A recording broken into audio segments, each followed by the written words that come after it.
Olá, seja bem-vindo ao canal Eu Lendo. Se inscreva já para ficar por dentro dos próximos títulos e boa leitura. Tituba, Bruxa Negra de Salem. Parte 2, capítulo 5. Constantemente penso na filha de Esther e no meu filho. Crianças não nascidas, crianças a quem, pelo seu bem, nós recusamos a luz e o gosto salgado do sol. Crianças que nos perdoaram, mas por quem paradoxalmente choramos. A pedra da lua caiu na água do rio, e meus dedos não puderam pescá-la de volta, pobre de mim. A pedra da lua caiu, assentada sobre a rocha da margem do rio. Eu chorava e me lamentava. Ó pedra doce e brilhante, você brilha no fundo da água.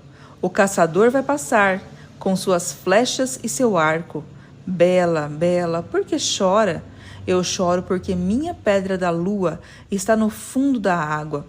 Bela, bela, se é por isso, eu vou te ajudar.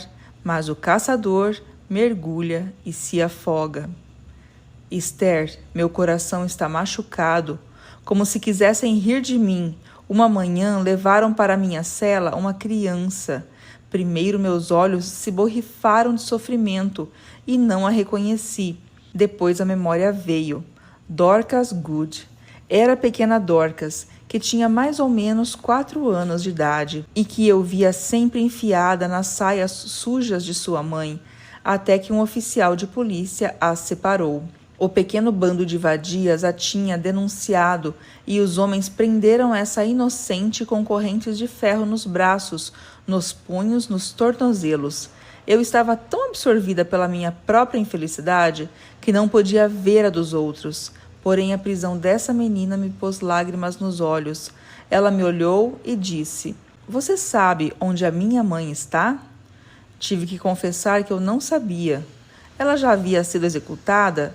Rumores da prisão me levaram a saber que ela tinha posto outra criança no mundo, um menino que, filho do diabo, voltou ao inferno de onde saíra. Eu não sabia de mais nada. Dali em diante foi também para Dorcas, filha de uma mulher que me recusou tão horrorosamente, que eu cantei minha canção particular. A minha pedra da lua caiu na água. Eu Tituba, Bruxa Negra de Salem. Parte 2, capítulo 6. A peste que assolava Salem se espalhou muito rápido para outras aldeias e outras cidades, e então, cada uma à sua vez, Amesbury, Topsfield, Ipswich, Andover entraram na dança. Parecendo cães de caça excitados pelo cheiro de sangue, os policiais perambulavam pelos trilhos e pelas estradas para caçar aqueles que o bando de nossas cadelinhas, dotadas do dom da onipresença, continuava denunciando. Rumores na prisão me disseram que as crianças foram presas em um número tão grande que tiveram que ser mantidas em um prédio de toras, coberto de palha, construído apressadamente. À noite, o barulho dos seus clamores mantinha os habitantes acordados. Me afastaram para fora da minha cela para dar lugar aos acusados, que também mereciam um teto sobre a cabeça, e foi do pátio da prisão que vi chacoalhar a carroça dos condenados. Alguns se mantinham muito retos, como se quisessem desafiar seus juízes. Alguns, ao contrário, gemiam de terror e suplicavam, como crianças, para que lhes dessem mais um dia, mais uma hora. Eu vi Rebecca Nurse pegar a estrada de Gallows Hill e me lembrei da vez em que ela me disse com a sua voz trêmula: "Você pode me ajudar, Tituba?" Como eu me arrependia de não ter lhe obedecido, porque hoje seus inimigos triunfaram. Os rumores da prisão me diziam que esses mesmos Houghton atiraram sobre ela uma vara de porcos com rancor. Ela estava agachada nas barras da charrete e seu olhar se fixava no céu, como se tentasse compreender algo. Eu vi passar Sarah Good, que agora estava detida em outro prédio, longe da filha, mas conservava sua aparência vulgar e esperta. Ela me olhou, presa a uma pilastra como um animal, e soltou: "Prefiro o meu tipo ao seu." Foi antes da execução do dia 22 de setembro que eu voltei à prisão. O banco sobre o qual eu me deitava parecia a mais macia das camas, e naquela noite sonhei com Mãe Yaya, um colar de flores de magnólia ao redor do pescoço. Ela repetiu sua promessa: de tudo isso, você sairá viva. E eu contive minha pergunta: de que adianta? O tempo passou sobre a nossa cabeça. É estranho como o homem se recusa a se dar por vencido. Lendas começaram a circular na prisão. Cochichavam que as filhas de Rebecca Nurse, que tinham chegado ao pôr do sol para tirar o corpo de sua mãe do poço da ignomínia, onde o carrasco a tinha jogado, haviam encontrado em seu lugar uma rosa branca e perfumada. Cochichavam que o juiz Noyes, que havia condenado Sarah Good, acabara de morrer de morte misteriosa, se esvaindo em sangue. Falavam de uma doença estranha que atingia a família dos acusadores e que levava muitos à morte. Falavam, contavam, embelezavam. Isso produzia um grande rumor de palavras, tenaz e doce como as ondas do mar. Talvez tenha sido essas palavras que puseram em pé mulheres, homens e crianças, que os fizeram girar as rodas de pedra da vida. Um primeiro evento, porém, veio incomodar os espíritos. Se por um lado estávamos acostumados a ver chacoalhar a carroça dos condenados, a notícia de que Giles Corey havia morrido esmagado continha um horror muito particular. Eu nunca tive simpatia alguma por Giles Corey e sua mulher, a senhora Marta, sobretudo por ela, que tinha o mau hábito de fazer o sinal da cruz toda vez que me encontrava. Não fiquei comovida quando soube que Giles testemunhara contra ela. Meu John Indian não tinha me traído também, tomando o lado das minhas acusadoras? Mas ouvir que esse velho, que de acusador passou a acusado, foi atropelado pelas costas num campo enquanto os juízes empilhavam sobre seu peito pedras cada vez mais pesadas, me fazia duvidar da natureza daqueles que nos condenavam. Onde estava Satanás? Não se escondia ele nas dobras das capas dos juízes? Não falava pelas vozes de juristas e de homens da igreja?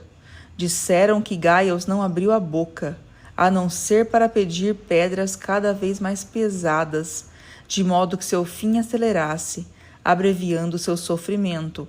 Logo se puseram a cantar: Corey, oh Corey, para você as pedras não têm peso, para você as pedras são plumas ao vento. O segundo evento que ultrapassou o primeiro em horror foi a prisão de George Burroughs. Eu já disse, George Burroughs havia sido pastor em Salem antes de Samuel Parris, e bem como Parris, teve todas as dificuldades para fazer com que cumprissem os termos do seu contrato.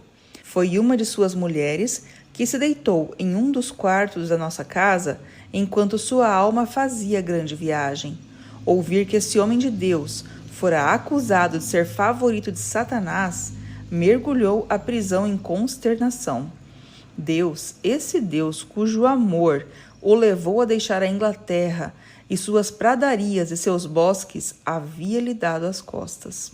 Além disso, soubemos no início de outubro que o governador da colônia, o governador Phipps, tinha escrito a Londres para pedir conselhos sobre a conduta a ser tomada em matéria de julgamentos de bruxaria. Soubemos pouco depois que a corte de Oyer e Terminer não se reunia mais e que outro tribunal, cujos membros fossem menos suspeitos de conluio com parentes de acusadoras, seria consultado. Devo dizer que tudo isso não me preocupava muito. Eu sabia, eu estava condenada à vida. Eutituba, Bruxa Negra de Salem. Parte 2, capítulo 7. Desejo às gerações futuras que vivam tempos em que o Estado seja provedor e se preocupe com o bem-estar dos cidadãos. Em 1692, momento em que esta história se passa, não era nada assim. Tanto na prisão quanto no asilo, não éramos hóspedes do Estado e era necessário que cada um, inocente ou culpado, quitasse os custos da sua estada, bem como o preço de suas correntes. Os acusados eram, em geral, gente abastada, senhores de terra e de fazendas que poderiam ser hipotecadas. Então, não havia problema em satisfazer as exigências da colônia. Samuel Parris logo avisou que não pretendia gastar nada pela minha estada. O chefe de polícia, então, teve a ideia de me usar como podia para pagar os custos. Foi assim que ele decidiu me utilizar nas cozinhas. A comida mais estragada ainda é boa demais para o prisioneiro. As carriolas traziam ao pátio da prisão legumes, cujo odor azedo não deixava qualquer dúvida sobre sua condição. Repolho escurecido, cenoura esverdeada, batatas doces cheias de caruncho, espiga de milho bichados compradas pela metade do preço. Uma vez por semana, no dia da missa, ofereciam aos prisioneiros o favor de um ensopado de osso de boi em litros de água e algumas maçãs secas. Eu preparava esses tristes alimentos, encontrando, apesar de tudo, a memória de receitas antigas. Cozinhar apresentava essa vantagem de libertar o espírito, enquanto as mãos se ocupavam cheias de uma criatividade que só pertence a elas e se engaja apenas nelas. Eu cortava todas essas coisas apodrecidas. Eu as temperava com a menta que crescia ao acaso entre duas pedras. Colocava o que podia tirar de um punhado de cebolas nauseabundas. Era excelente em fazer doces que, apesar de bastante duros, não eram menos saborosos. Como as reputações são talhadas? Logo, ó estupor, souberam que eu era uma excelente cozinheira. Desde então, para núpcias e banquetes, vinham contratar meus serviços. Eu me tornei uma figura familiar, deambulando pelas ruas de Salem, entrando pelas portas de trás das casas ou das hospedarias. Enquanto eu ia, precedida pelos barulhos das minhas correntes, as mulheres e as crianças vinham até a soleira da porta para me ver. Mas só raramente ouvia provocações e injúrias. Sobretudo, eu era alvo de pena. Tomei o hábito de ir até o mar, quase invisível entre os coques e os chapéus, as escunas e todos os tipos de navio. O mar tinha me curado. Sua grande mão úmida na minha testa, seu vapor nas minhas narinas, seu gosto amargo sobre meus lábios. Pouco a pouco eu recolhia pedaços do meu eu. Pouco a pouco retomava a esperança. Em quê? Eu não sabia exatamente, mas uma antecipação se erguia em mim, doce e frágil, como a aurora. Ouvi pelos rumores da prisão que John Indian estava na linha de frente dos acusadores, que ele acompanhava a praga de Deus das meninas, gritando seus gritos, se contorcendo com suas torções e denunciando mais alto e mais forte do que elas mesmas. Na porta de Ipswich foi ele, antes mesmo de Annie Putman ou Abigail, quem descobriu a bruxa sob os farrapos de uma pobre mulher. Diziam até que ele via Satanás na forma de uma nuvem acima das condenadas. Eu sofri ao ouvir dizerem tudo aquilo? Em maio de 1693, o governador Phips, após um acordo com Londres, declarou perdão geral, e as portas das prisões se abriram diante dos acusados de Salem. Pais reencontraram suas crianças, maridos suas mulheres, mães e filhas. Eu não reencontrei nada. Esse perdão não mudava nada. Ninguém se preocupava com a minha sorte. Noyes, o chefe da polícia, veio me ver. Sabe quanto você deve à colônia? Dei de ombros. Como eu saberia? Está tudo calculado. E ele folheava as páginas de um livro. Está vendo? Está aqui. 17 meses de prisão. A 2 shillings e 6 centavos por semana. Quem vai me pagar? Eu fiz um gesto de que não sabia e perguntei. O que vão fazer? Ele falou entre os dentes. Procurar quem pague as somas devidas e depois te dar em troca. Eu dei uma gargalhada sem nenhuma alegria. Quem vai querer uma bruxa? Ele deu um sorrisinho cínico. Um homem cheio de dinheiro. Sabe a qual preço se vende um negro agora? 25 libras. Nossa conversa parou ali. Mas agora eu sabia o destino que me esperava, uma nova escravidão. Comecei a duvidar seriamente da convicção fundamental de Mãe Yaya, segundo a qual a vida era um presente. A vida só seria um presente se cada um de nós pudesse escolher o ventre que nos carregaria. Mas ser jogado na carne de uma miserável, de uma egoísta, de uma cadela que se vingará de nós pelos reveses de sua própria vida, de ser parte da horda de explorados, os humilhados, daqueles que são obrigados a um nome, a uma língua, a crenças, que calvário! Se eu renascer um dia, que seja no exército, de aço dos conquistadores.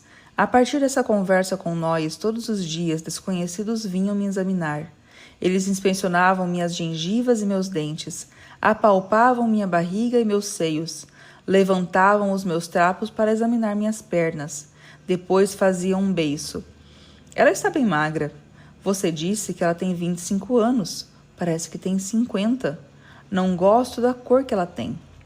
Uma tarde achei graça nos olhos de um homem. Meu Deus, que homem! Pequeno, as costas deformadas por uma corcunda que despontava na altura de seu ombro esquerdo, com a cor de uma berinjela, e o rosto devorado por grandes queimaduras vermelhas que se misturavam com uma barba em ponta. Nós, me disse baixo com desdém. É um judeu, um comerciante, que dizem ser muito rico.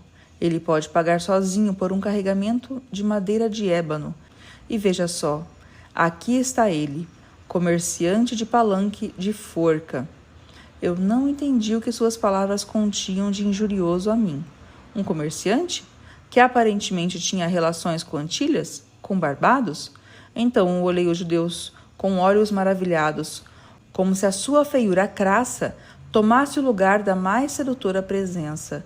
Ele não simbolizava a possibilidade com a qual eu sonhava? Transfigurada, uma esperança e um desejo se acendem nos meus olhos, que, sem dúvida, ao confundir seus significados, fazem com que ele se vire e saia mancando. Ele tinha, notei logo, a perna direita mais curta que a esquerda. Noite, noite, noite mais bela que o dia, noite abarrotada de sonhos, noite grande, lugar dos encontros em que o presente toma o passado pela mão, em que os vivos e os mortos se misturam, na cela onde só restava uma pobre Sarah Daston, velha demais, pobre demais, e que seguramente terminaria sua vida ali. Mary Watkins, que esperava um possível senhor, e eu, que ninguém queria. Consegui me recompor para rezar a Mãe Yaya e a Bena, minha mãe. Que seus poderes combinados me fizessem cair nas mãos desse comerciante, cujos olhos me diziam que também conhecia o país do sofrimento e que, de uma maneira que eu não podia definir, nós poderíamos estar do mesmo lado, Barbados. Durante os períodos furiosos, aturdida pela minha doença, eu não havia mais pensado em minha terra natal. Mas, uma vez precariamente restabelecidas as partes do meu ser, sua lembrança tomou conta de mim. Ainda assim, as notícias que recebi não eram boas. O sofrimento e a humilhação tinham plantado seu império ali. A vil esquadra de navios negreiros continuava fazendo girar a roda da miséria. Quebre moinho com a cana ante meus braços e que meu sangue tinja seu doce sumo. E não era só isso. A cada dia, outras ilhas ao redor dela eram abertas para o apetite dos brancos, e eu soube que, nas colônias do sul da América, nossas mãos agora teciam longas mortalhas de algodão. Naquela noite eu tive um sonho. Meu barco entrava no porto, a vela inflada com toda a minha impaciência. Eu estava no cais e via o casco revestido de alcatrão abrir a água. Ao pé de um dos mastros distingui uma forma que não pude nomear, porém sabia que ela me traria alegria e sorte. Em quanto tempo conheceria essa treva? Isso eu não podia dizer. Eu sabia que o destino era um ancião. Ele caminha com passos pequenos. Ele se detém para poder respirar. Ele segue para mais uma vez. Espera seu final a seu tempo.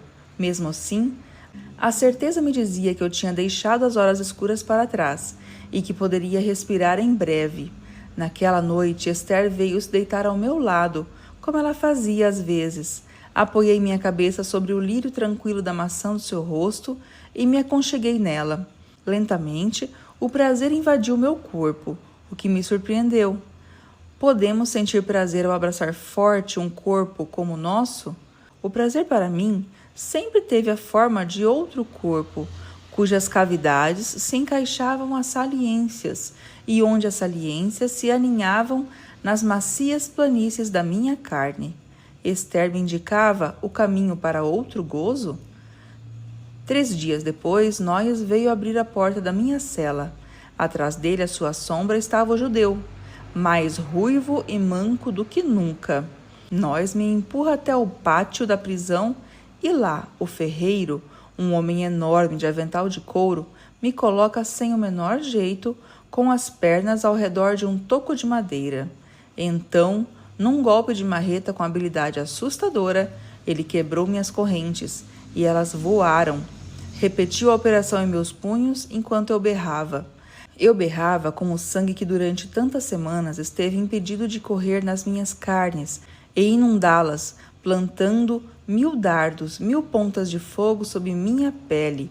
Eu berrava e esse berro, tal qual o de um recém-nascido, aterrorizava, saudava meu retorno ao mundo. Eu tinha que reaprender a caminhar. Privada de minhas correntes, eu não conseguia encontrar equilíbrio e cambaleava como uma mulher tomada por algum álcool ruim. Eu tinha que reaprender a falar, a me comunicar com os meus, a não me contentar com raros monossílabos. Eu tinha que reaprender a olhar meus interlocutores nos olhos. Eu tinha que aprender a disciplinar meus cabelos, ninho de serpentes sibilantes ao redor da minha cabeça. Eu tinha que esfregar ungüentos na minha pele seca e descamada, que parecia um couro mal curado.